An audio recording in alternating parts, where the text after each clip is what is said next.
Escuela Libre, el podcast. Fomenta proyectos y coinversiones culturales, convocatoria 2024.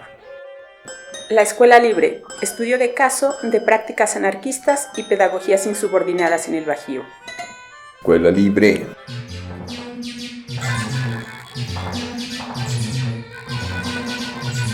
Soy Juan Vizcaíno. Soy Contra. Soy Leo Martínez.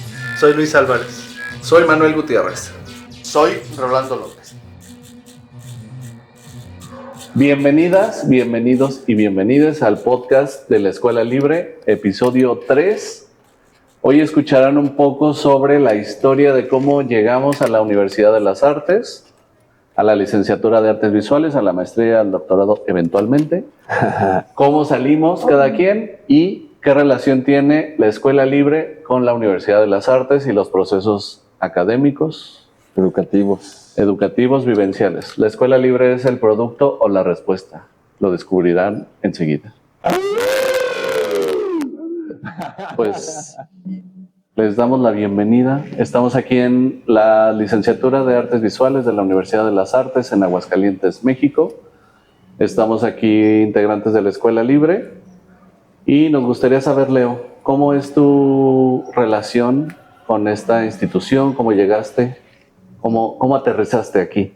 Hey, sí estaba pensando en algo así, una metáfora como de una nave, porque o un avión o no sé qué, porque creo que es muy parecido cuando dijiste, estamos aquí en la Universidad de las Artes, pero pues ¿qué es la universidad? O sea, siempre nos preguntamos por qué empezamos allá por Héroe de Nacosari en el 2002. En lo que era la Escuela de Artes y Oficios, y luego se mudó la universidad a las instalaciones de Pemex y ahora están aquí, pero la universidad pues es así como justo si fuera un ovni o algo, o sea, no tiene un lugar, y creo que yo también me sentía un poco así porque yo llegué a la universidad cuando estaba Yolanda Hernández. Ella fundó la licenciatura y con otros profesores. Entonces, yo en el propedéutico no estuve, pero sí me invitaron ya a participar en el primer curso de pintura, cuando estábamos ahí en la Escuela de Artes y Oficios. Entonces, pues claro que fue un momento de mucho entusiasmo. Pues se lo recuerdo porque los profes pues casi ni preguntamos nada de ni cuánto iba a durar, ni el proyecto, ni en dónde estaba el proyecto, o sea, dónde estaba el programa de la carrera. Y no hubo como que nada más así, éntrale, ¿no? Pero fue padre porque pues esto de decir, pues estábamos iniciando la licenciatura, fue algo muy emotivo y estimulante. Pero ese estímulo, pues creo que parece que siempre se mantuvo como un mecanismo para que los profes estuviéramos aquí, ¿no? Dando clase. Y la verdad, pues esto siempre fue como muy volátil. Cada semestre nos preguntábamos si íbamos a estar o no. Entonces siempre era estar con una relación como cordial y casi como de buena amistad, ¿no? Con quien estuviera a cargo: Pilar, Yolanda, Jaime, Juan, ¿no? Entonces, así fue como fue más o menos pues mi tránsito en la universidad. Y también creo que una parte importante fue que pues era siempre como esa incertidumbre, pues siempre se extendía, ¿no? No nada más al momento de estar aquí en la escuela, sino de saber que es un lugar de trabajo, de estar aquí desde el 2003 hasta el 2023, o sea, fueron 20 años, y sin ningún tipo como de vínculo laboral estable, pues, ¿no? Y el otro vínculo como creativo o artístico, pues les digo que era así como que el que siempre apoyaba, el que estaba así de base, de decir, pues está bonito venir a la universidad, ¿no? Entonces un poco Un poco así describiría mi llegada a la universidad, ¿no? Es decir, te tocó la transición entre artes y oficios como espacios de formación artística, de diversión, de entretenimiento, como sin la estructura, a transformarse en una licenciatura. Tú estuviste en esa transición. En esa transición y también al final, bueno, no tan al final, pero también cuando se tenía un vínculo con la maestría en arte contemporáneo. O sea, te tocó la conformación de los espacios académicos. Ajá. Pasar del Centro de Artes y Oficios a la licenciatura, a la maestría. Por lo menos no directamente, pero sí estar ahí viviéndolo, ¿no? Como profe. Como docente. Como docente. Tú, Rolando, cuéntanos.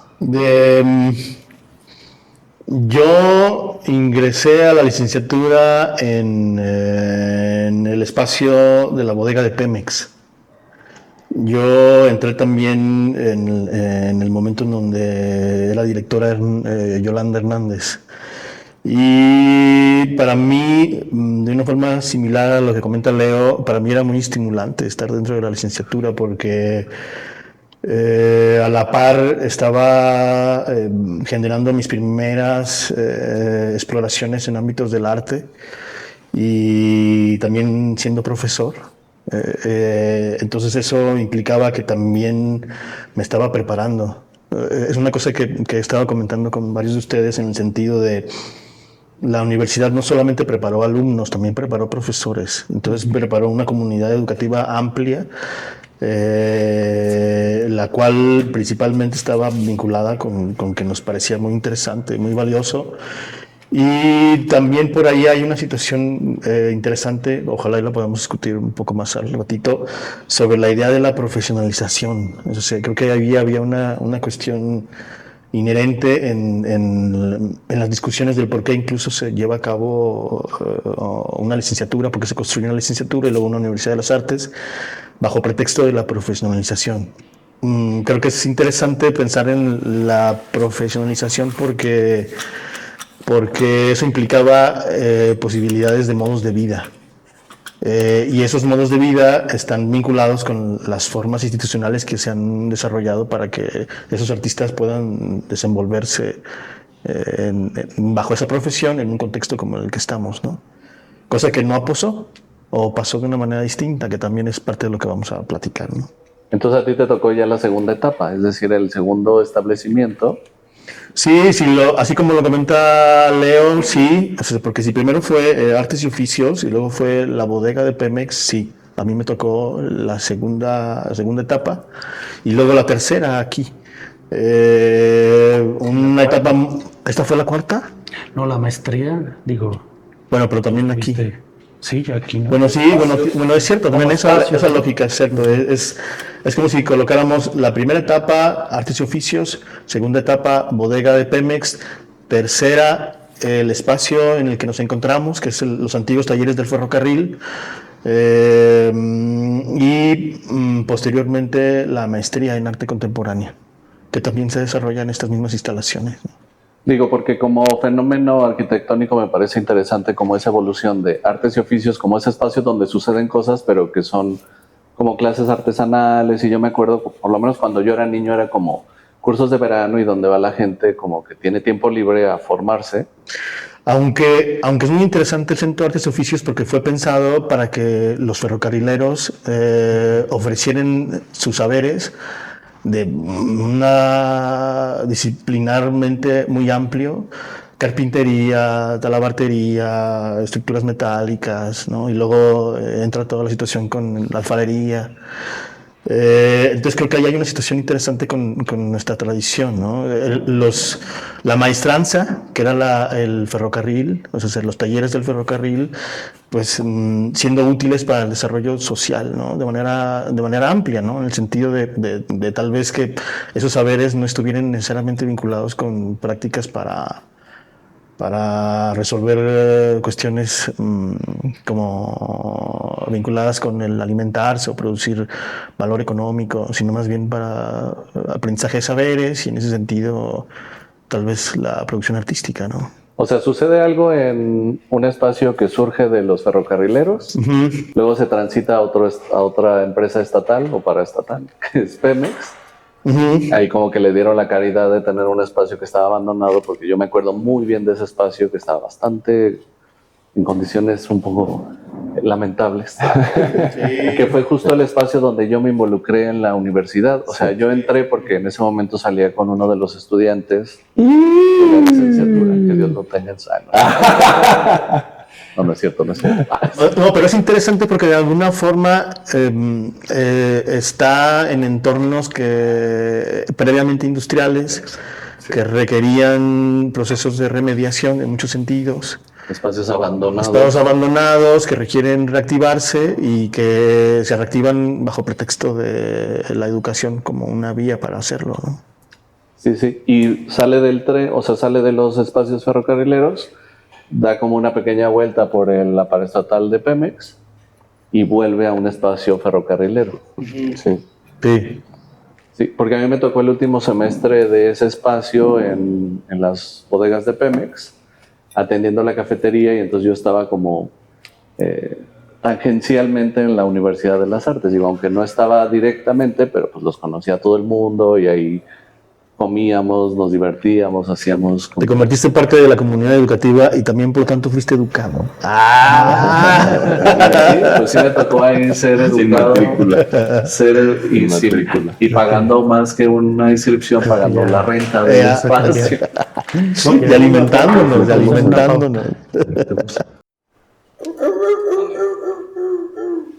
Retomando, Oli, ¿cómo te fue a ti en este espacio? Porque tú tienes 13 años. 11. 11. Entonces tú naciste cuando ya este proyecto estaba andando. ¿Tú cómo te acuerdas de este espacio o del otro o de cualquiera? Pues me acuerdo que salía con mi papá cuando era chiquita y por aquí era su oficina y me quedaba ahí con él, pues iba a comer a los espacios donde a veces hacían como esculturas. Que está acá. Y pues ¿Y qué hacías ahí? pues a veces iba con maestros a pedirles materiales para usar, pues, o jugar y para entretenerme. Para divertirte. ¿Tú eres hija de? Leonardo. Don Leonardo. De Don Leonardo Martínez. Tú, Juan, cuéntanos. También me acuerdo, estaba platicando ahorita que escuchando a Oli. Yo entré de estudiante 2003 allá en Pemex y fui a Artes y Oficios a ver la primera generación antes de decidir estudiar artes visuales. Y recuerdo mucho lo que dice Leo y Rolando, que era como una aventura colectiva, ¿no? Era como una efervescencia, como que no sabíamos nada del futuro, pero no nos importaba. Porque no había egresos todavía, ¿no? Entonces no nos importaba que las instalaciones estaban cayendo, no nos importaba que a veces no había clases, no nos importaba... O sea, era el gusto, la emoción de estar estudiando artes, de ser las primeras generaciones, de no saber bien qué estábamos haciendo, de no saber bien a dónde iba el proyecto. Y había como varias líneas ahí en disputa, ¿no? Era un espacio altamente político, porque no se sabía bien cuál era la línea educativa, no sabíamos bien qué referencias de arte, ¿no? Porque había una muy europea, ¿no? O sea, había una muy gringa, había una latinoamericana, ¿no? Ahí cabe decir, ¿no? Que estaba Yolanda Hernández y Carlos Oseguera, y mi generación fue muy cercana a esos profesores. Entonces ahí traían ella y él, una línea como muy política, y estaban los grupos de profesores jóvenes, que era Leonardo, Pilar y Leo, Pili y Axel, que trabajaban un proyecto que se llamaba La Agencia. La franquicia. La franquicia, la agencia, la de Rolas y Argel, Bere y Tanex. y otros que estuvieron ahí satelitando, pero como que había esas líneas como que chocaban, ¿no? Como que no sabíamos, y a todo le hacíamos, pues, ¿no? O sea, era como muy emocionante. También estaba la línea vinculada con Juan Castañeda. ¿Cómo la nombrarías? La que viene directamente del Centro de Artes Visuales. Centro de Artes Visuales, claro. que se desprende Leo Pili y Axel un poco de ahí para abrir una nueva línea. Sí, como que Juan era como una perspectiva, en mi opinión, más institucional. Juan Castañeda. Y en ese momento yo también fui papá en el 2004, entonces recuerdo pues el vínculo de lo que señalaba Oli, que para mí era que llegaba a veces, no sé, no me acuerdo cómo, llegaba mi hija bebé también a la escuela, y pues era como una cosa muy familiar, ¿saben? O sea, era como muy gregario, como si estuviéramos compartiendo algo en comunidad. Común, ajá, sí, era como lo común. Aunque había diferencias, nos sabíamos parte de lo mismo. Y esas mismas diferencias políticas dinamizaban mucho lo que pasaba en las aulas, en los talleres, lo que se discutía, lo que pensábamos. Y pues mucha fiesta también, era una celebración social, yo pienso, ¿no? Era un momento de mucha celebración. Y aquí en el 2008, pues también fue estrenar instalaciones. Aquí empezamos a comprender cosas, ¿no? Con el tiempo. Pues que éramos también ya como profesoras y profesores, yo entré profesor en 2010 y entender que éramos clase trabajadora. Esa parte fue un descubrimiento gradual en el que empezamos a entendernos ya no como la élite del arte, ¿no? Así como que trabajamos para una clase que estaba invisibilizada y neutralizada, que era la clase política hidrocálida. Y en el arraigo, en este espacio, en la materialidad de los talleres, encontrábamos esas resonancias de la tradición obrera, ferrocarrilera, gremial, de oficio. Entonces, con el tiempo, yo personalmente empecé a entender que también aquí se enseñaban oficios. O sea, el oficio de pensar, el oficio de hacerse preguntas, el oficio de hacer pintura, dibujo, gráfica, y nos fuimos politizando. Yo pienso que sí fue parte de nuestra formación tener una perspectiva política y social del arte, ¿no? O sea, yo me inscribo en esa posición y creo que muchas personas atravesaron por ese mismo proceso. Ese fue mi ingreso, pues, a mi tránsito un poco por la universidad. O sea, tú llegaste como docente, no digo como estudiante. Estudiante, sí. ¿Desde entonces? 2003. ¿Tú, Luis? Pues ¿Cómo aterrizaste? Ay, adelante. Ya llegaron los mariachis. Yo entré a la Universidad de las Artes de manera distinta porque yo llegué de fuera. Yo llegué como Puebla. Estaba estudiando el doctorado aquí en la Universidad Autónoma de Aguascalientes y bueno, y venía de Puebla igual con otra perspectiva porque, o sea, no que fuera muy distinta, sino más bien no conocía a nadie. Entonces entré como supliendo a un profe que estaba también haciendo su posgrado fuera y entré más bien a la maestría. Yo entré a la maestría en arte contemporáneo, que es en 2015, que me imagino que era reciente, ¿no? ¿Cuándo inicié? ¿En 2012 o 10? ¿Recuerdas? No me acuerdo. Bueno, digamos, pero o sea, era reciente la maestría. Sí. O sea, yo entré de la Universidad de las Artes, conocí lo primero fue la maestría. Y fue complicado porque pues no conocía, solo venía viernes y sábado y no conocía no topabas muchos, ¿no? Más que a Gaby, que igual estaba más de la maestría que de la licenciatura, y a Carlos, Carlos Marmolejo. Ajá, Carlos Marmolejo, que era el coordinador de la maestría.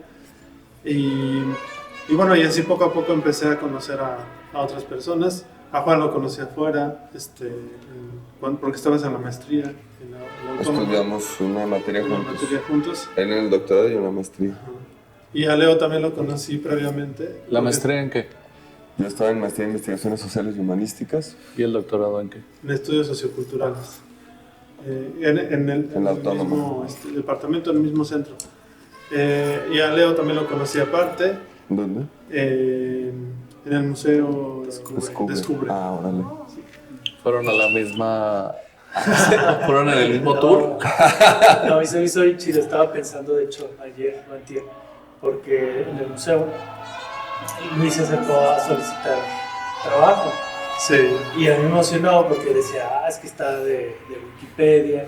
Y entonces en aquellos entonces, pues esto era nuevo, ¿no? O sea, como en el sentido de que las comunidades wiki, o sea, abiertas, era así como una novedad para aquí. Entonces yo dije, ojalá y que sí me den chance de que se quede. Claro. Y me emocioné que trabajara ahí, pero no fue posible. Sí, no entré y entré por aquí. Por la Universidad de las Artes. Por la maestría.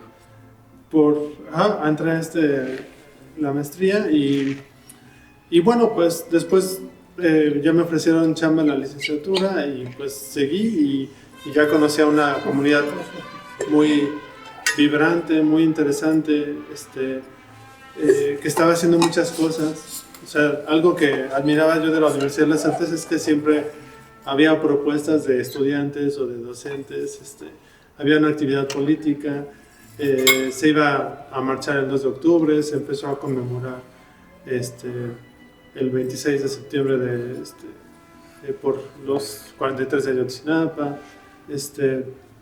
y bueno, y eso, y exposiciones, diferentes modos de pensar, también una escuela, pues como plural. una escuela debe de ser, plural, ¿no? O sea, sí había como también cosas negativas, en el sentido de... No. No estaba bonito. Muchas quejas de estudiantes por las condiciones de la escuela, la misma violencia que se empezó a gestar en la escuela, pero pues eso me parecía algo importante, o sea, que hubiera... Señalamiento. Pues sí, que los estudiantes se activaran, hubiera politizada, y que también las quejas de incluso los docentes fueran escuchadas. Entonces, durante gran parte de mi estadía aquí yo me sentía a gusto porque sabía que era un espacio en el que uno podía estar activo, presente, uno era escuchado. Incluso lo sentía más abierto que la Universidad Autónoma de Aguascalientes. Entonces, que es un espacio también conservador. Aquí nos sentíamos como un espacio de libertad, y eso era algo que se extraña también, ¿no? de esos momentos. Y bueno, creo que eso enlaza muy bien con la siguiente parte, que es justo cómo esos espacios de libertad, de posibilidad de queja, de la posibilidad de tener actitudes políticas contundentes, fuertes, pues desencadenó los procesos de defenestración, o sea, de expulsión, ¿no? O sea, hubo tarjeta roja. Entonces, digo, ya supimos más o menos cómo llegó cada quien. Sí. Ahora, ¿cómo salieron y por qué ya no son docentes? Cuéntenos, muchachos. ¿Y en el mismo orden? Sí. Por jerarquía. Primero los padres de familia. Pues mira, ya después de 2 años y pico de que sucedió eso, también estando aquí en este lugar, yo pensaría que a lo mejor tendríamos que estar platicando de otra manera, ¿no? O yo, ¿no? Desde otro lado. Desde otro punto de vista y sí, pero sí es cierto que fue un acontecimiento pues de vida, ¿no? O sea, no es así como, es que yo era profesor y me pasó aquel entonces. No, sí fue una cosa que sí entiendo que la cuestión como de política no es, o sea, más bien está tan arraigada a la vida que no puedes decir, lo político está allá, ¿no? O nada más está de 2 a 4. Pues está como que bien ensamblada toda tu vida, lo que piensas, en lo que decides, ¿no? Y por quien decides. O sea, aquí está Oli, mi hija, pero tampoco está Darío, Alondra, pero que sí fue como un momento fuerte porque parecería que esa cuestión como de toma de decisiones para decidir sobre algunos rumbos de la escuela que tampoco eran muy, según yo, ¿no? Muy extremos, ¿no? Llevaron como a tocarse sensibilidades, pues ahora sí también desde el otro bando, como muy políticas, de una decisión muy fuerte, por ejemplo. O sea, de decir, insinuarnos que aquí en la escuela podría haber un tipo de arte, ¿no? Y escuchándolos es que hasta el 2020 y tantos, o sea, siempre había cierto tipo de conflictos, ¿no? Sí. Y eran vivos, ¿no? Sí. O sea, de lo que se exponía y de lo que no, de lo que decíamos en clase, ¿no? Pero, sí, pero en el 2023, o sea, lo vivimos, yo creo que fue eso, sentirse así como, caray, poco, no tengo que, como coordinador de la carrera, se me pedía que censurara, ¿no? Que llamara la atención a los profesores, que les dijera qué cosas decir y no decir a los estudiantes. O sea, tú eras la cara de la opresión. Sí, entonces eso fue como que algo que no estaba, porque no tenía contrato, entonces fue muy incierto, así como, ¿por qué tendría que hacer esto, no? Y para mí, por más que les decía, es que no es, pues esto es parte de la vitalidad de la universidad y no, o sea, claro que pueden criticar y criticarnos, ¿no? Sí. O sea, decirnos, pues es que la institución está así, ¿por qué tendríamos que ocultarlo? Pero eso yo lo veía como un diálogo con la gente que estaba en el partido, porque también estaban aquí como administrativos. Y yo pensé que era una parte del diálogo que seguíamos, ¿no? De la universidad, pero no, era como parecía como mostrarles una cara que ellos no sabían, ¿no? Que están enfrentando así como, entonces, o sea, apenas llevamos 6 meses y esto va a ser toda la vida, ¿no? Apenas empezó. Entonces, yo siempre pensé que era una cuestión natural a la universidad, sentir como esa parte de libertad de los docentes, de cómo ejercían su trabajo y de los estudiantes, pues de cómo se posicionaban frente a su práctica y a su querer ser.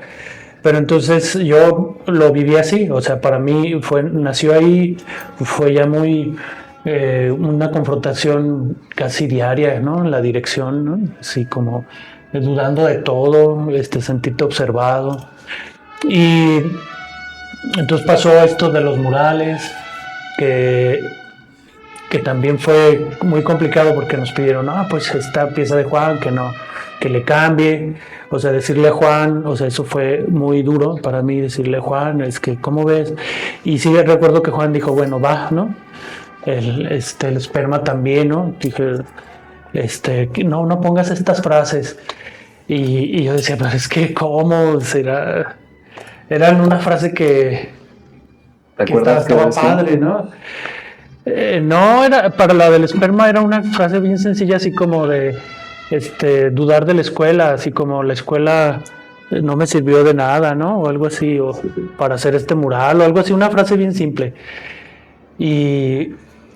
Y que dudaran, o sea, por ejemplo, de acá enfrente los profesores de los otros coordinadores de la carrera, que decían, es que cómo no nos tomaron en cuenta y todos los días vamos a estarlos viendo salir y esos murales tan feos. Y yo les decía, ¿cómo? Pero pues es que es un proceso, ¿no? Bueno, el punto es que ya sentí que en pocos meses esto no iba tan bien. Y la cara, pues, que sí es como muy cruel porque como esta Fiore me habló, nunca me hablaba porque no era una relación directa a su departamento con el mío, y me dice, oye Leonardo, que tienes que ir al ICA, ¿no? A las 3 de la tarde, nada más que tienes que llegar antes de las 4. Y dije, chinga, pues ¿para qué voy? Y yo todavía no lo olía porque como que en mis procesos dije, pues es que apenas tengo acá 6 meses, o sea, no, ya voy a firmar mi contrato. Ya voy a firmar mi contrato. Sí. Y fuimos juntos, ¿te acuerdas? Sí. Nada más paréntesis, Flor Es la esposa de Iván Sánchez Nájera. Sí. Antes director del PRD. En ese momento. En ese momento director del PRD. Y ahora director del IMAC. Y ahora director Bueno, del al IMAC. día de hoy, director del IMAC. Al día de hoy. Y yo decía, es que esto, o sea, lo de lo político, cómo se vincula fuertemente con nuestra vida. O sea, ella me recibió para la llamada diciéndome, me dijo que fuera a su oficina y me dijo, oh, Leonardo, es que fíjate que Iván siempre te ha estimado, ¿no? Siempre, otro Iván, hija, no ese Iván. Y qué chido, no sé qué, ojalá y que se resuelvan, no sé para qué te van a hablar, esta Fiore, así. Y yo por eso también dije, pues no, ¿sabe para qué será? ¿No? Me di confianza y llegué y me dijeron. Con navideño. Exacto. Y porque fue en agosto, el último día del mes, y luego ya cuando el abogado me dijo que pues que firmara, y yo le dije, pues esto está raro porque pues ni mi jefe me dijo nada, ¿no? Y él muy amable me dice, es que no te tiene que decir, pero tú cuando quieras, si quieres no firmar. Le dije, pues no firmo, ¿no? Y le hablé a mi jefe, ¿cómo se llama? Adrián. Al Adrián, y se hizo que no sabía nada. Me dijo, no, es que eso yo no sé, yo creo que es un error, no te preocupes, no te preocupes, vamos a ver qué se puede hacer. Y luego le marqué a Nájera, y Nájera también, a Iván Sánchez Nájera. Y muy cortés también, no, es que esto está muy mal, vamos a resolverlo, no te preocupes, no sé, a veces toman decisiones, pero ahorita lo resolvemos. Y ya, claro que no. Claro que no fue así. Él me dijo, no, pues preséntate mañana. Y regresé con el abogado y el abogado me dijo, no, es que no, pues ya no te tienes que presentar, ¿no? Y tú pues pónganse de acuerdo. Pónganse de acuerdo. Y entonces yo digo, ¿cómo esa vida política? O sea, como pudieron haber sido muy sinceros y francos y directos, o sea, cómo mostraron que su estilo político es pues, la falsedad, el engaño, la traición, ¿no? Entonces, pues así fue como salí, pero después pasó algo que sí fue un shock, o sea, sí fue algo fuerte para mí, porque pues la verdad yo no sabía bien cómo estaba tomando decisiones, porque decía, esto está grave, ¿no? Y ya después le hablé a Juan, te hablé ese día, ¿no? Y luego fui con un abogado y el punto es que ya cuando se empezó a armar la asamblea, todavía yo no sabía cómo decidir, ¿no? Sobre los aspectos, y ya después me ofrecieron una disque coordinación, ¿no? Que era por 6 meses, yo creo que era para que todo se tranquilizara, y luego ya en diciembre pues ya no otra vez me corrieron, ¿no? O sea, fuiste despedido doble. Doble. ¿Y fuiste el primero de los maestros que fue sacado de la universidad? Sí. Israel y Lorena también habían salido en el... No, sí, antes fue Lorena, Israel. ¿Y quién más? Ahí que se dio más o menos, más bien no fue una no contratación, fue de Edgar. De Edgar, que también me pidieron que no lo contratara. Y luego tú, Juan, porque te habló Leo y dijiste, híjole. Yo siempre había querido trabajar con Leo. Es que hay antecedentes. Antes de la pandemia, con el cambio de administración del PRI al PAN, hicimos un movimiento asambleario. Nos organizamos que queríamos hacer un sindicato o una asociación civil. Fue en el Salón A, eso fue... De docentes. De docentes, porque vimos que corrieron al director anterior, Javier Velasco, y nos organizamos en corte. Eso pasaba, siempre que había cambio de administración nos replegábamos. ¿Qué onda? ¿Qué vamos a hacer? Y ahora sí ya va la buena y vamos a hacer continuidad contractual y bases y arre, y pues los profes, las profas, siempre así como que Simón, hay que armar algo. Luego tuvimos por aquí un poco... Una asesoría pagamos, ¿no? Pagamos una asesoría legal también estábamos queriendo hacer un sindicato. era una cosa medio clandestina y que pasaba de profesoras y profesores que queríamos, pues, mejores condiciones laborales, mejores condiciones, o sea, nada del otro mundo. Nada más. Sí, o sea, después de tantos años de trabajo, era justo, ¿no? Entonces, cuando llega el PRD, le hicimos la advertencia, o sea, lo que sigue, hay una deuda política con la comunidad docente, pues toca ya atender los contratos y los salarios, ¿no? O sea, ya toca. Ya está la institución, ya están las instalaciones, todo está chingón, ahora vamos a atender esa parte. Entonces, eso, ¿no? Como que tratos muy condescendientes, empezó a haber prepotencia, no se renovó el contrato de seguro social, hubo una maestra que se rompió, la maestra Yasmín se rompió el tobillo y no pudo tener atención médica porque no estaba dada de alta en el seguro, a los profesores de asignaturas se tardaron 2 meses en pagarles, empezó a haber irregularidades ahí que a nosotros como equipo de base, en coordinación, yo como parte del equipo de Leo, era así, oye, pues qué pedo, ¿no? O sea, y nos trataban con prepotencia, y eso pasaba cada cambio de administración. Eran como grupos colonos, ¿no? O sea, yo empecé a entender que esto era un aparato colonial con ese tipo de prácticas. Venían nuevas embarcaciones de colonos y entendimos, creo, que la política, la democracia representativa con su rotación de fijo, hace que se desestabilicen las comunidades y que no pueda haber organización interna. O sea, la democracia funciona desorganizando a los pueblos, pues, desorganizando a las comunidades. Entonces yo veía que nos replegábamos, nos organizábamos y va para atrás. Y otra vez negociar con los colonos, partidistas que llegaban a decirnos qué hacer, qué pensar, qué sentir. Y se empezó a volver eso inadmisible. Cuando corren a Leo, nos vamos al movimiento asambleario, hacemos plantón, mesas de trabajo con el ICA. Ahí nos engañaron, nos tomaron el pelo. A mí Jaime Lara me hizo una campaña de difamación aquí en el plantel con carteles con mi rostro. A mí me echaron también a los abogados, me empezaron a levantar actas administrativas, me citaron en jurídico varias veces. Nos vigilaban, había equipos de personas vigilándonos, viendo que no habláramos, que no nos reuniéramos, que nos organizáramos. En la asamblea nos cerraron la puerta de la escuela y el 14 de diciembre del 2023 me hablan para ir por mi finiquito no me acuerdo dónde se recogen los finiquitos. No fui, evidentemente. A la oficina de finiquitos no fui. Y ahí, pues salimos, yo diría, pues yo me sentía de la verga, me sentía devastado, pues, o sea, estábamos muy tronados emocionalmente y esa fue mi salida. Tú, Rolando, ¿cómo saliste? Digo, porque fue como dentro de este mismo vorágine de opresión, represión. Yo me había reintegrado a la universidad, es decir, yo había estado un tiempo fuera.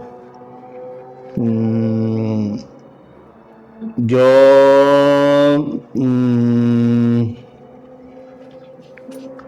fui despedido una primera vez, previa a esta situación, también por Jaime Lara,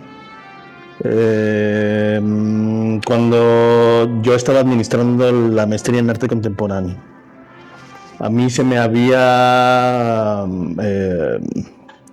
prometido que después de que viniera de una residencia que hice en Francia, volver a tener ese puesto y seguir orientando ese programa educativo. Cuando regresé no pasó así, no sucedió y ya no fui contratado. Hasta después de años, no sé, tal vez no sé cuántos, tal vez unos 8 años, regreso como profesor de un par de clases y empiezo a identificar que hay una serie de violencias muy fuertes, inmediatamente.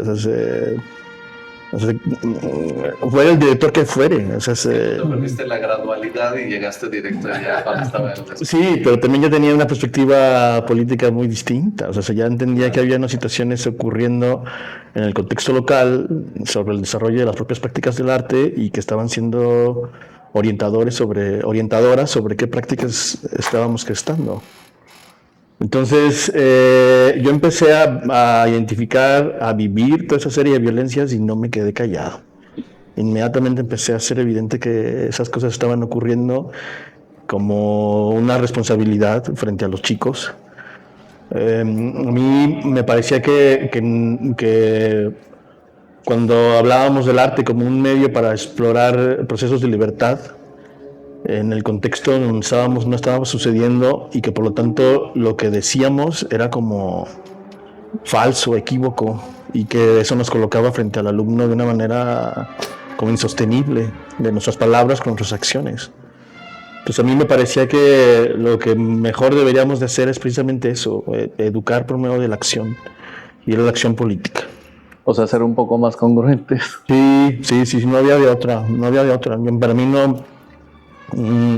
mantener esa ruta de opresión era seguir manteniendo las formas de pensar, producir y desarrollar el arte, y que no nos convenían como partícipes de ese sistema, ¿no?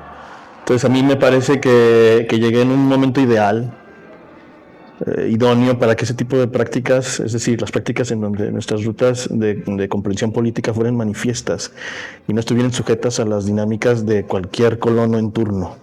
Porque también eso, creo que en el contexto local sufrimos pues prácticamente todos los que estamos interesados en ámbitos de la cultura, ¿no? O sea, yo lo pienso en relación a las artesanías y sucede exactamente lo mismo. O sea, parece ser que cada vez que llega una nueva administración cultural hay que hacer el esfuerzo por explicarles qué son las artesanías y qué valor tienen para su desenvolvimiento en el ámbito de la cultura, y también lo empecé a vivir, ¿no? Me empecé a involucrar con ese ámbito y empezaba a entender cómo estaba sucediéndose eso de una manera ampliada, ya no solamente en el ámbito de las artes visuales, ¿no?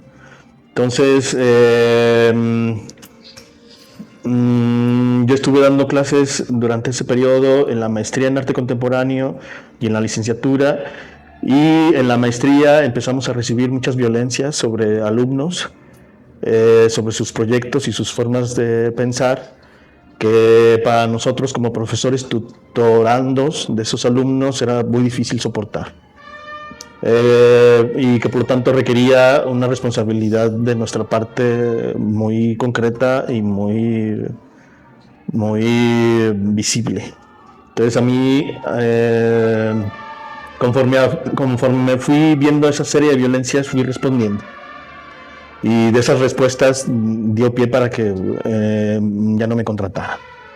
Sí, porque creo que un poco como lo planteaba Leonardo, o sea, el sistema les exigió a ustedes en la docencia, pues que fueran el vehículo de la censura, de la violencia, o sea, que ustedes llevaran ese mensaje institucional colonizante, que lo llevaran al aula, o sea, que lo bajaran.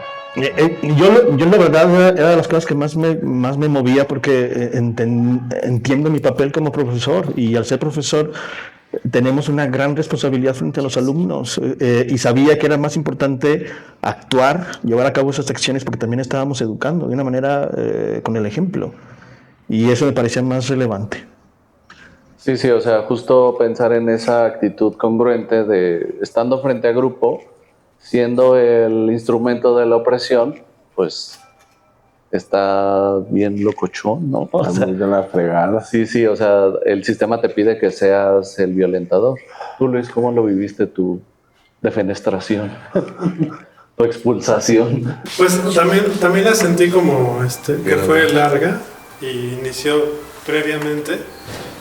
O sea, tuvimos un periodo, me parece bonito e interesante, cuando después de que salió Jaime Lara de la coordinación, porque la coordinación o sea, con Jaime Lara me tocó empezar como la licenciatura en artes visuales,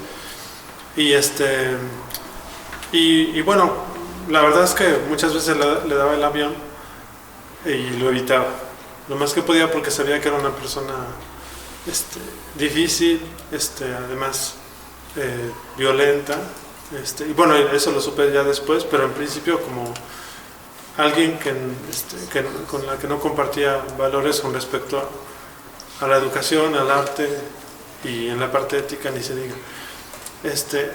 pero cuando él acaba, él termina, inicia el periodo de Juan Vizcaíno, y fue un periodo de bonanza creativa, en parte porque hubo pues esa libertad para las y los docentes,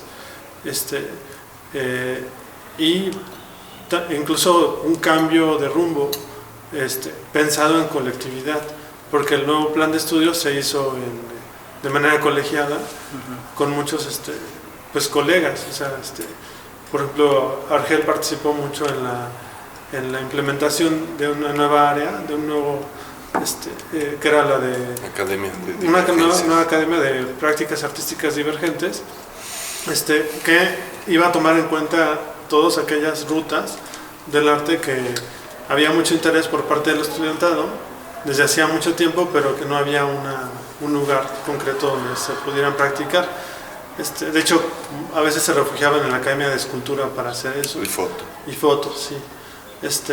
Y bueno, para no hacerlo muy largo, me parecía que estaban sucediendo cosas muy interesantes. Cuando llega este cambio de administración, no lo pensábamos como habían comentado antes, como otro más, ¿no? En el que había que regresar a negociar, a explicar, incluso como una especie de, pues a lo mejor hay esperanzas de que ahora sí empiecen a basificar sobre todo a la gente que lleva más tiempo y luego a las demás, ¿no? Y pero bueno, no sucedió todo lo opuesto.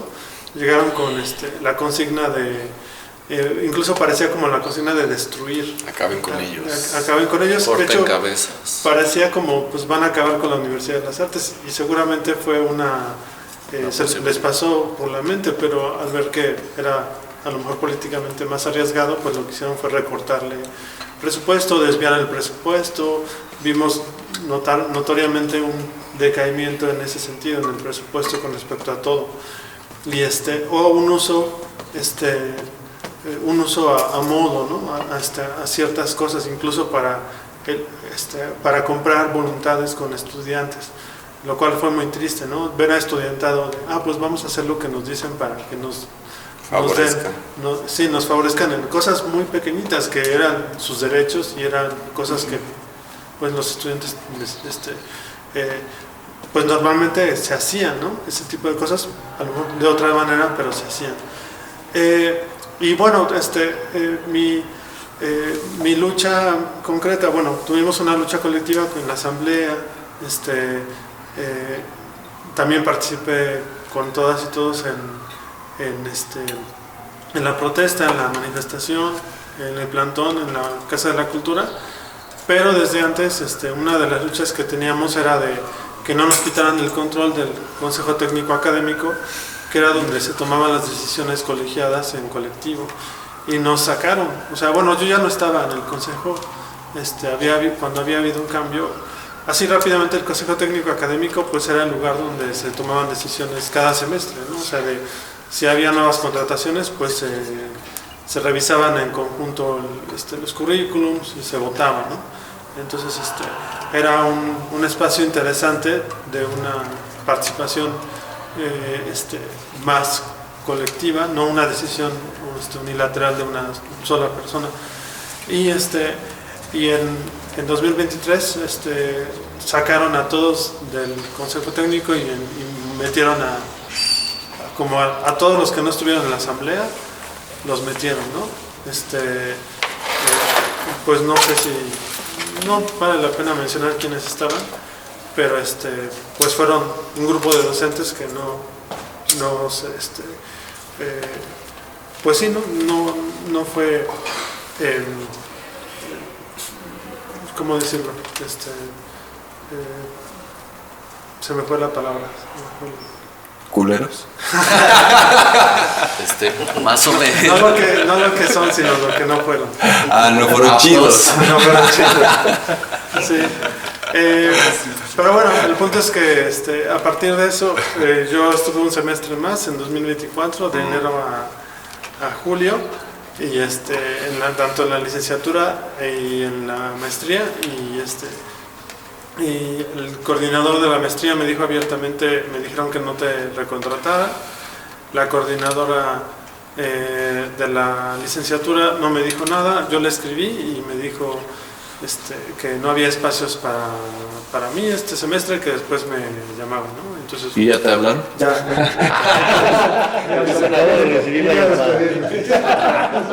De hecho, ya estoy acá. Voy a entrar ahorita a la. Gracias por ayudarme a cargar mis hijos. No, yo creo que para mi fortuna no me hablaron, y aunque me hubieran hablado, pues yo ya también estaba pensando en no regresar, ¿no? Ya era una decisión que estaba pensando y pues sucedió antes. De todas maneras, pues no despido, sino ya la no recontratación. O sea, de este grupo tú eres el último que salió. Más o menos sé. Bueno, de los que estamos aquí, Ajá, sí. Pero siguió habiendo despidos después de ti. Sí, Bueno, sí. Bueno, no, nos descontrataciones. enteramos, ¿no? De los que nos enteramos, sí. Más bien como mucha mayor rotación que antes, porque la rotación pues siempre ha habido porque no era un trabajo estable, entonces pues la gente se salía porque pues no le convenía estar, pero era muy raro que sacaran a alguien más bien cuando sacaban a alguien, creo yo, había razones justificadas para hacerlo, muchas veces, no siempre. Me refiero a los casos donde había denuncias, etcétera, ¿no? Aunque siempre hubo situaciones en las que pues alguien de arriba decía, mandaba la invitación. Yo no quiero eso. Aunque lo sabíamos de habladas o chismes. Sí, bueno, y eso me conecta con la idea de, a partir de, o sea, digo, yo no estaba en la institución, entonces, pues cuando yo salí porque se cambió de instalaciones, y cuando se vino la escuela para acá, Yolanda me dijo, pues allá no cabes, o sea, ya tenemos asignada la concesión, todo muy chido, nos lo pasamos muy a gusto, adiós. Y ya, o sea, digamos que desde ese momento como que yo salí, estuve como orbitando un poco, más que a la escuela, como a la gente de la escuela, ¿no? O sea, con la Kika, con Alicia, con Argel, con Pamela Herrera, o sea, con algunas personas que estudiaban la licenciatura y las iba como, o sea, iban como orbitando mi entorno y las iba como transitando. Sí. Pero pienso justo que a partir de estos despidos masivos se concreta ya el proyecto de la Escuela Libre, y entonces pensar justo en cómo la Universidad de las Artes pasó de ser un espacio de reflexión política a transicionar a un espacio de represión política, pues también es parte de lo que sucede para que la necesidad de una escuela libre pues sea tan tangible y esté como tan viva en mi vida y en nuestras vidas, para tener justo esos espacios de intercambio, de reflexión, de señalar abusos del poder, sí. Claro. O sea, de señalar también estos juegos, ¿no? De ahora que la PONA ya se compró por el municipio, y pues ese un poco de cómo el poder juega a las simulaciones, ¿no? O sea, como lo decía Luis, que me pareció muy interesante, de cómo esta posibilidad de cerrar la universidad, pues ahí está, siempre va a estar, pero pues tiene un costo político que la administración, por lo menos la actual, no está dispuesta a pagar, ¿no? O sea, que no quiere enfrentar las implicaciones que pueda tener pues cerrar una universidad que es del Estado, que tiene formación interesante, que tiene unas instalaciones muy bonitas, o sea, que tiene como un valor político público, ¿no? O sea, que en el discurso suena lindo y es como cool que en la modernidad de la IA haya todavía espacios donde se hagan cosas a mano. Sí, o sea, que se desarrollen las habilidades manuales. Entonces pues esos contrastes que los veo como tan intensos, o sea, yo que transité ese proceso desde afuera, pero que los viví con muchos otros espacios, ¿no? O sea, justo lo platicaban sobre cómo la esperanza de que la administración de la cultura fuera de las izquierdas perredistas, pues planteaba una esperanza comunitaria, ¿no? De decir, bueno, ya van a ser pues de la banda, ¿no? O sea, van a ser manejadas por la izquierda, o sea, ya no van a tener esa visión neoliberal, derechista, van a estar súper chidas. Sí. Y que fue desde los activismos que yo llevé también pues como un viso de esperanza de equilibrar la ultraderecha panista. Y pues salió peor, ¿no? Porque entonces empezamos a jugar a la simulación, o sea, empezamos a jugar al discurso de la falsedad, al entorno de la opresión disfrazada de liberación. Y justo creo que desde la escuela libre pues hemos transitado la libertad, alejados de los procesos de la colonización, pues aunque todas las personas estamos colonizadas de alguna forma, ¿no? O sea, aunque no los podemos soltar, porque pues es inherente a nuestra cultura, pero las hemos criticado, las hemos analizado, hablamos mucho, hacemos un montón y entonces equilibramos justo lo que decía Rolando, que me parece bien interesante, la congruencia, ¿no? De nuestras prácticas, de nuestras actividades y de nuestras vidas. No sé cómo lo veas tú, Rolando, la vinculación con la escuela libre en comparación con la escuela carcelaria. Pues es que yo creo que esa ruta de la escuela libre ya se viene gestando desde hace tiempo. O sea,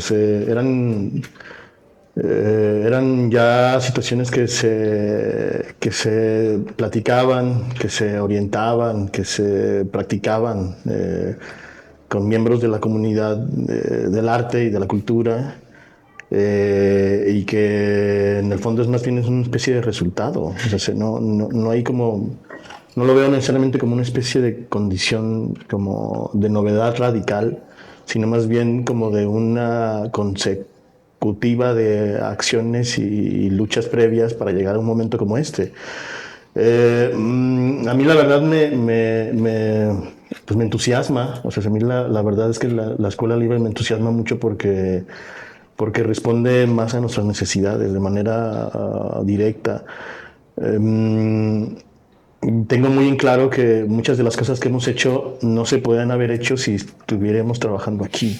O sea, no podríamos haber generado procesos críticos del Estado y de sus prácticas si trabajáramos para el Estado. O sea, necesitábamos de antemano alejarnos de la manutención del Estado para poder generar un proceso crítico. Más allá de tener en este momento la beca del Sistema Nacional de Creadores. Creo que nuestras voluntades, nuestras ideas, nuestras fuerzas ya estaban ahí. O sea, ya estaban encaminadas a replantearse nuevas formas de producción de saberes, de conocimientos y también de nuestras propias vidas, ¿no? O sea, ¿crees que la escuela libre más que una respuesta es un producto? Sí, es un producto de muchos años, de muchas reflexiones, de mucha gente, en muchas áreas, y que también es una etapa, ¿no? También reconozco que la escuela libre es un momento de esas luchas que vendrán y que seguirán siendo, ¿no? ¿Cómo lo ves, Juan Vizcaíno? Pues sí, eso. Por dos. Sí, siento eso, que pues también síntoma de un contexto geopolítico, ¿no? De un conflicto planetario, de una guerra encarnizada, abierta, desde el cinismo, pues sí, del genocidio y la pederastía y el abuso. O sea, estamos viviendo esta Cuarta Guerra Mundial y esto es nuestra respuesta, ¿no? Es nuestra respuesta como sociedad. Todo lo que, o sea, la Pona es nuestra pequeña Palestina, ¿no? La Pona es ese emblema territorial que nos une a un chingo de causas y luchas que estamos por la dignidad, por el bienestar, por el cuidado, son otras formas de vida alternativas que no fueron posibles aquí, que quién sabe ahorita cómo estén. En realidad aquí desconozco cómo se vive el día a día en este espacio. Nosotros venimos acá a hacer este recuento, ¿no? A conmemorar nuestras luchas, a celebrarlas, a reconocer que la escuela libre es ese grupo de amigos en esa red de afinidades que es más amplia que nosotras y nosotros aislados, en el que podemos hacer proyectos y apoyarnos y acompañarnos en nuestros procesos. Entonces, es una forma de organizarnos, es una forma de hacer comunidad, es una forma de levantar la voz, es una forma de a veces también guardar silencio cuando queremos guardar silencio, de vivir el futuro hoy, ¿no? De vivir las vidas que queremos sin esperar que nos sean dadas, en general formas de valorar nuestro trabajo, no desde el reconocimiento exterior, sino desde el propio reconocimiento de lo que hacemos es valioso, es útil, cumple una función social y familiar.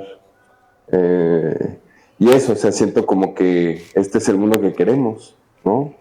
Chiquito, de un mundo, porque es donde cabemos, pues, ¿no? Y que crece y que camina hacia afuera y llevamos a la calle. Entonces siento que la escuela libre es muy pública, es muy política, es muy en la calle, es muy en la toma de espacios, es los sábados en la mañana, pero también es en los mensajes que nos aventamos de repente, en los audios. Es lo que estamos pensando toda la semana a partir de los hechos que vamos desarrollando. Eso también es muy interesante, ¿no? En las lógicas de la escuela, asumir que no ocurre solo como en ese momento de la mañana, sino más bien es un detonante para que a lo largo de la semana ideemos, pensemos, produzcamos, ¿no? Sí. Para reunirnos otra vez ese sábado, pero en realidad está pasando todo el tiempo. Sí, y esa es la fogata del sábado, ¿no? O sea, vamos a hacer fueguito y vamos a empujar juntas y juntos. Entonces, pienso que eso es. Y creo que también me parece bien interesante como esta reflexión de que la remembranza pues también es nuestro derecho, ¿no? O sea, contar nuestra historia en este espacio pues nos empodera de dónde venimos. O sea, esto no sucede espontáneamente. O sea, esto es un producto de luchas, años, nuestra identidad, nuestros deseos personales, y pues también es parte de lo que implica tener una escuela libre, ¿no? O sea, también tener la libertad de recordar, de remembrar, de tener memoria. ¿Tú cómo lo vives, Luis? Pues de manera interesante y intensa y también compleja, porque ya ha pasado pues 2 años y medio. Entonces también el primer año fue como como muy acelerado, no sabíamos mucho hacia dónde, o cada quien tenía como una idea distinta. Y ahora, bueno, el segundo año fue de como estabilizarnos, como de encontrar rutas más concretas, aunque también pasaron muchas cosas inesperadas, ¿no? Y este tercer año, que también es de cambios, de reestructuración, pero también de maduración, creo yo, ¿no? Entonces, creo también estoy de acuerdo con que la escuela libre no surge necesariamente en 2024, en enero de 2024, o sea, digamos es el arranque del proyecto, pero tiene muchos antecedentes y ocurren, o sea, a mí me gusta indicar que ocurren aquí, o sea, en este espacio, en la Universidad de las Artes, en la licenciatura en Artes Visuales, ocurrió mucho como de las pláticas, de los sueños, de los planes que teníamos, que no se lograron aquí por muchas razones, como lo dice Rolas, es complicado en un espacio así, institucional. Yo creo que no necesariamente por ser del Estado, porque la verdad es que el Estado lo abarca todo, o tanto, que es difícil incluso separarnos de ahí o ascendirnos. O sea, como que siempre estamos en esa negociación con un poder institucional y no institucional, o en estas luchas por lo individual o las luchas colectivas que tienen que ver también con los deseos propios y subjetivos. Pero evidentemente el espacio, por cómo está constituido, por su estructura, también te limita, incluso te da órdenes o te establece límites temporales Y bueno, como docente le daba a uno cierta libertad, pero me imagino que como estando en la coordinación, como lo estuvieron Juan y Leo, pues eso, como ya lo comentó Leo, pues restringe mucho más, ¿no? Porque incluso tienes que convertirte en el capataz, ¿no? Sin quererlo, pero... Y bueno, y lo comentábamos en el primer podcast, uno se convierte, o en el segundo, en capataz también como docente, o los estudiantes se convierten en capataz de uno cuando se convierte en una transacción la educación. Entonces, la escuela libre nos permite experimentar la educación de otras maneras, ¿no? Eso es lo gozoso de estar aquí, y pues esperemos que continúe o que evolucione muchas cosas con muchos frutos. ¿Cómo sientes la diferencia entre la escuela libre, la escuela no libre, el estar bajo el yugo del Estado o estar bajo el yugo de la libertad? Sí. No, se me hizo interesante que dijeras, Rolando, que la escuela también era no nada más un lugar en donde aprenden los estudiantes, ¿no? Sino también los profes. A mí se me hizo como si un ejercicio de liberación como más personal y existencial, ¿no? O sea, decir, por ejemplo, leer a Freire o a Fanon sin esta circunstancia es leerlos como en la distancia, ¿no? Como si estuvieras en un sillón, ¿no?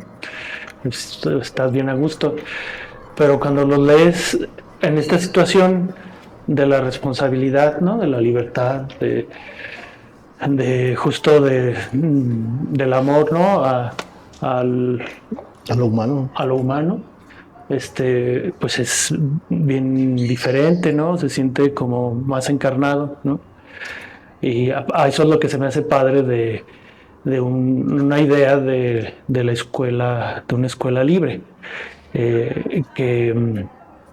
Y así lo sentí, o sea, efectivamente, estando acá en las instituciones, pues sí, desgraciadamente no ves esas cosas como en práctica. O sea, estar ahí frente al pizarrón y platicar de cualquier autor o hacer arte desde el pizarrón es bien diferente. Y eso se me hizo padre como ponerlo más vivo y llevar a la práctica ciertas cosas. También es como un experimento, ¿no? Y o sea, sí me siento como que es un ejercicio más de liberación, así pues en las ideas de Freire, que otra cosa. O sea, por ejemplo, sentir que no llego a una escuela donde tengo aquí, bueno, un papel de opresor, ¿no? Ni que voy a formar opresores, ¿no? Ni que estoy viendo en presencia de personas que quieran, en el turno que ahorita pueda, pues yo voy a tomar ese papel. Se me hace bien padre, ¿no? Sí me gustaría que se extendiera, ¿no? O sea, pues es una de las ideas que estuvo rondando desde el inicio. O sea, decir, híjole, es que esto debería ser más, no nada más una escuela libre, sino abierta, ¿no? O sea, que hubiera más gente que pudiera sentir esta como... ¿qué concepto sería? Bueno, pues esta emoción, ¿no? De sentirse libre, ¿no? Así como cuando vas perdido en el campo y dices, ay, caray, ¿por dónde voy? Pero pues ya se siente padre. Es muy interesante porque 2027. Porque esa situación de libertad también te coloca como en un momento de incertidumbre. Ajá. ¿No? Y eso requiere también procesos de resiliencia. O sea, sobre el cómo responder a cosas de las cuales no necesariamente hay claridad, que era una de las características, creo yo, que sigue manteniendo la lógica de la escuela libre. O sea, no hay un programa. Uh-huh. Y al no haber un programa, parece ser que nuestro proceso educativo responde más bien a las necesidades que se van construyendo a lo largo del tiempo que vamos desarrollando este proceso. Pero eso implica sentirse un poco, como lo dices, también perdido, uh-huh. ¿No? También como en un lugar en donde no hay del todo claridad, sí. Pero esa claridad tal vez nos permite mayor libertad. Ahí hay una situación muy interesante, como paradójica, Sí, y más también pensando en los tiempos en donde estamos, ¿no? Parecería que es una coincidencia, bien, no sé si afortunada, o sea que todo lo que está pasando pues, en el país, en el mundo, también posicionarse, ¿no? Desde acá, de la libertad, desde la responsabilidad es bien diferente que verlo desde el otro punto de vista, desde la indiferencia, ¿no? De decir, ching, pues si está pasando ya algo en La Pona, está pasando algo ya en la universidad, en Gaza, Gaza, en todas partes, con el crimen, etcétera. Pero verlo de acá es con lo que se ve chido, ¿no? O sea, se acuerpa, pues, ¿no? El sentido de la educación, ¿no? Muy bien, pues con eso cerramos el episodio de hoy.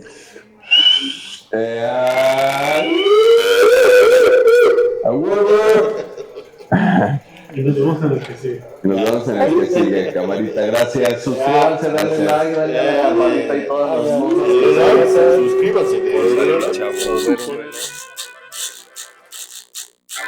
Escuela Libre, el podcast. Escuela Libre.